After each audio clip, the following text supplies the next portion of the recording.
You're different than most. You refuse to settle for status quo. You're entrepreneurial. You want control of your life. You're driven. You want financial independence. You want to have fun again. You want a life. Hello, everyone. Welcome to Good Money, your trusted source for personal finance advice. I'm Tanya Rivero in New York. Ever wonder what it would be like to work from home? With advances in technology, more and more people are looking for home-based jobs that could easily give them the flexibility of setting their own hours and perhaps find a better work-life balance. It enables you to run your own business, be your own boss, but with the backing of another company that's there because you're selling their products or their services. Wouldn't it be nice if your commute consisted of stepping to the kitchen for a cup of coffee, then into your home office? Well, thanks to the internet, plenty of people do it daily. Best commute in town. Very short.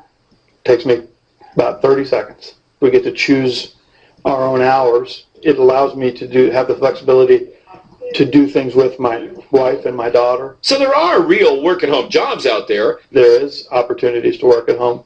You just need to find out what type of an opportunity you're best suited for and research it and pursue it. For Money Talks, I'm Stacy Johnson.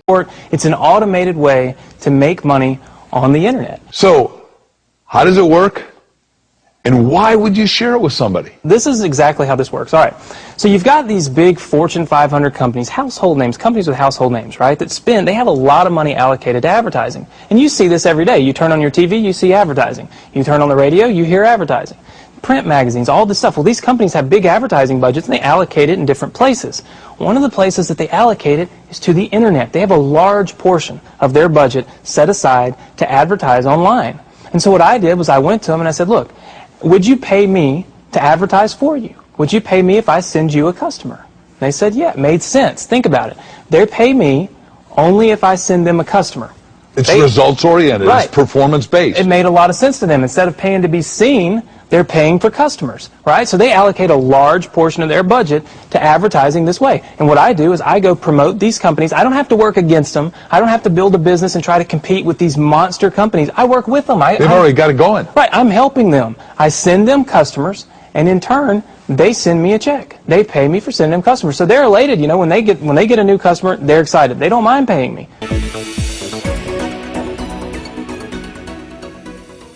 Hi, my name's PJ, and welcome to our short presentation. Have you ever wondered how the rich keep getting richer while broke people stay broke and the middle class seems to be shrinking? Well, this isn't nearly as mysterious as it may appear when you examine the specific differences in how broke people, the middle class, and the rich spend their money. Now, this is such a simple concept, yet so profound, it nearly knocked me out of my chair when I finally understood it. I'm going to show you exactly how the rich spend their money, and you can evaluate for yourself why they keep getting richer and the broke keep getting broker, and why the middle class remains so stressed out. Now, to get started, I'd like to review some financial terms we'll be using during this presentation. The terms that you need to be familiar with are cash flow, which means money you bring in, expenses, which means money you spend, assets. Now, this is the most confusing one. You're probably familiar with the traditional definition of an asset, which is something you own or have equity in. However, back in the 1990s, Robert Kiyosaki introduced us to a new definition of an asset in his groundbreaking Rich Dad, Poor Dad series of books. Robert taught us that an asset is something that pays you, and that's the definition we'll be using here. Liabilities is the last term, and it's defined as things that cost you money. As an example, a house is typically viewed as an asset, but can it actually be a liability? Yes, with our revised definition, anything that costs you money is a liability, not an asset. If you have a mortgage, your house is an asset to your banker because it pays him or her every month. But could a house also be considered an asset to you? Yes, in the right circumstances it could, when it pays you money. Let's say you buy a house and you rent it out, and it paid you a positive cash flow every month after all expenses. That would then be considered an asset. Now, one more time with the terms, just to be very clear before we continue. Cash flow is money you make. Expenses, that's money you spend. An asset pays you, and a liability costs you. Now let's take a look at how broke people spend their money. Now, when I say broke people, I'm not referring to the destitute. I'm speaking about that large portion of our society that lives from paycheck to paycheck and who never seem to have any money. In fact, most times there's more month left at the end of their money, and I'm sure many of you can relate to that group. On payday, broke people buy what I'm going to call stuff. Well, what's stuff? Well, that's inexpensive things that people buy that they don't really need to survive. You go into someone's house and you can't find any counter or tabletop space in the whole house because of all the stuff on it. Their house and their cars are full and cluttered with stuff. Well, where do they get all this stuff? They buy it at the flea market, at the garage sale, at the dollar store, at the craft show. So cash flow comes in and then it goes straight out the expense column to buy stuff.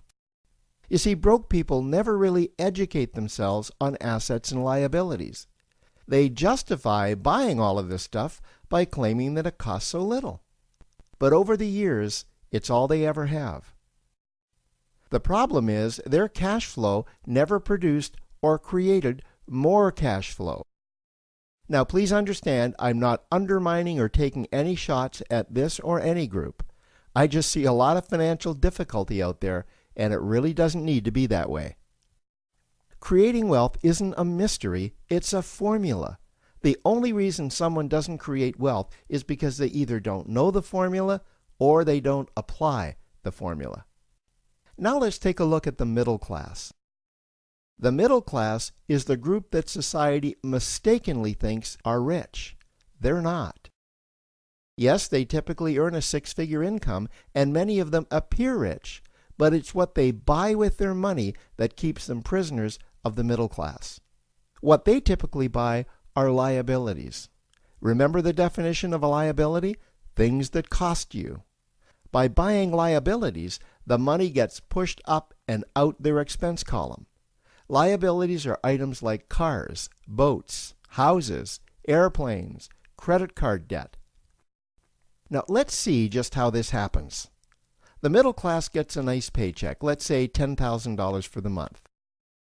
They then split that down the middle and they pay their monthly expenses with half, and with the other half, they make a down payment on a new car. The car costs $5,000 down, and after they add on the insurance and the maintenance, that liability now costs $1,100 new dollars every single month.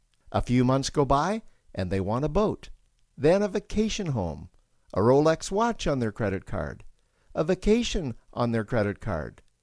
And before you know it, their liabilities have raised their expense levels to near or above their income levels. They actually spend equal to or more than they make, meaning that they have to go to work and make a certain amount of money every single month just to cover their liabilities. The other important issue with both broke people and the middle class is that normally all of their cash flow is dependent on their own effort, meaning that they've educated themselves to exchange their knowledge and expertise for someone's money. Also, the money they earn is usually the highest taxed form of income. Here's an example. An attorney is knowledgeable about law, so people pay him or her in exchange for that knowledge on an hourly basis. The problem here is that if the attorney isn't sharing that knowledge with a client, then the attorney isn't making any money. This causes lots of stress and anxiety in their lives, and if you ever ask them to take an afternoon off to play golf with you, well, they very rarely can because of how much money it'll cost them to take that time off. On the surface, life's pretty good. The reality is that it's a roller coaster ride. That's the middle class. Now, I know this group very well because for a great deal of my adult life, that was me. Now let's take a look at how the rich people spend their money. Rich people acquire assets. Again, an asset is something that pays you. If you want to become rich, buy assets that earn you more money. The money cycle looks like this. Acquire assets that produce cash flow, invest the profits to acquire more assets that produce more cash flow, invest those profits to acquire more assets that produce more cash flow. The rich spend their money and acquire things that produce more money. Here are a few examples of assets that produce more money. Investments are the obvious ones: stocks, bonds, real estate. Education is another asset. If you learn how to do something that produces more money for you and you actually do it, that's buying an asset. There's a great quote that goes, "If you think education is expensive, you should see how expensive stupidity is." Another example of assets you can acquire that pay you are cash-generating opportunities, especially those opportunities that can create a passive cash flow. Passive meaning that once you build it up, the money continues to flow whether you're still building it or not. Here's a small example. Let's suppose you bought a pinball machine and you put it in a barber shop, and you don't spend any of the profits. You save them until you can buy another pinball machine and put it in another barber shop. This, by the way, was Warren Buffett's first business. If you don't know who Warren Buffett is, he's one of the top 2 richest men in America. The rich are extremely eager to find those passive cash-generating opportunities because those opportunities continue to pay them month after month, year after year, long after they've stopped working the opportunity. You know, I see this happen again and again with successful entrepreneurs. They find a passive cash flow stream that they build up, and it continues to pay them month after month, year after year.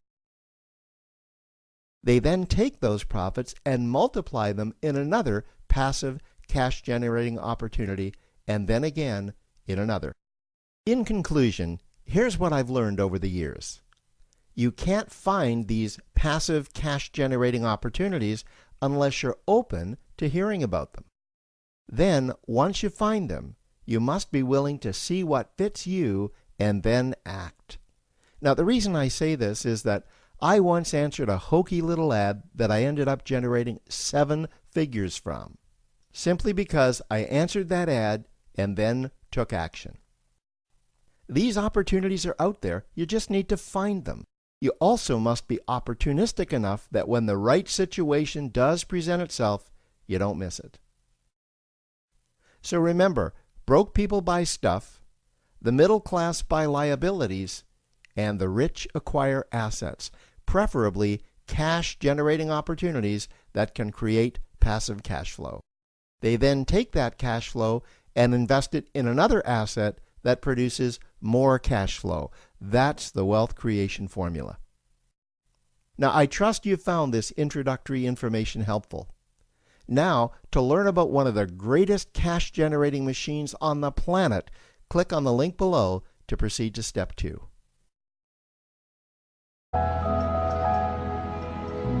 You want something, go get it. Period.